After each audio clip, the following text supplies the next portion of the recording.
Nous ne voulons pas de guerre en Côte d'Ivoire, mais il y a un monsieur qui insiste et qui persiste. Cubière, il veut forcément créer des troubles en Côte d'Ivoire, il veut diviser le pays, il veut créer la guerre civile en Côte d'Ivoire, il s'appelle Cubière. Si, je vous jure, le monsieur, il insiste, il persiste, lui, il veut forcément qu'il y ait la guerre en Côte d'Ivoire.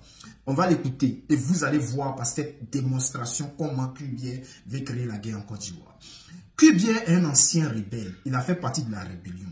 Cubière, qu'est-ce qu'on peut dire, qu'est-ce qu'on peut attendre d'un ancien rebelle, si ce n'est que la guerre? Alors, chers frères, on écoute ici. À propos de la présidentielle, qu'elle a lieu le dernier samedi du mois d'octobre. Évidemment, selon le mandat de 5 ans. Et parlant donc des législatives, vous avez dit, je pense que ça aura lieu le premier trimestre de 2026. Autrement dit, vous vous basez sur quoi pour penser? Comment? Vous vous basez sur quoi pour penser que? Ben, il est arrivé, vous savez, en réalité, tous les délais pour accomplir l'élection, pour réaliser l'élection, sont plus ou moins prévus. Mais il arrive que depuis un certain moment, les mandats n'arrivent pas à leur terme. Vous vous rappelez, il y a des moments donnés où c'est parti à plus de 5 ans, où c'est parti à moins de 5 ans, de sorte que souvent, lorsque on ne termine pas l'exécution d'un mandat, on s'accorde pour organiser les élections pour que les choses se fassent conformément à la loi.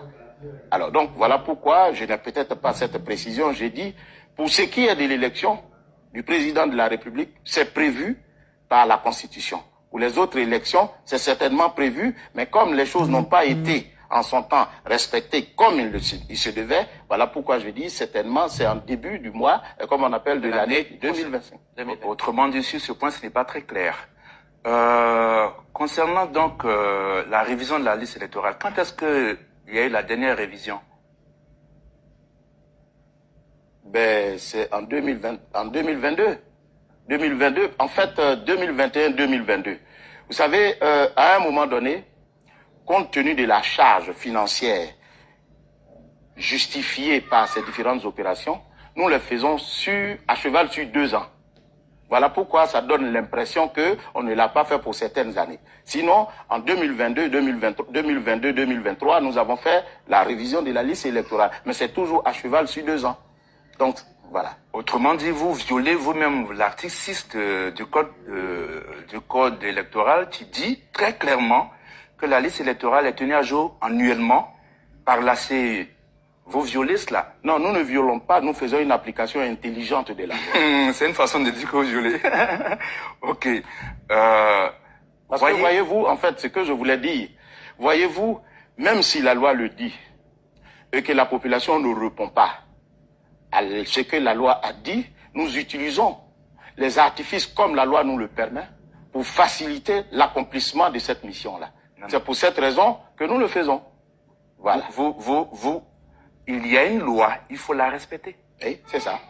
Et là, vous ne la respectez pas. Mais non, c'est la loi. Vous voyez, quand le législateur ou le constituant dit au juge, c'est en fonction de votre intime conviction que vous rendez la justice, est-ce qu'il n'y a pas la loi? Il y a la loi. Mais il lui dit, vous rendez la justice selon votre intime conviction.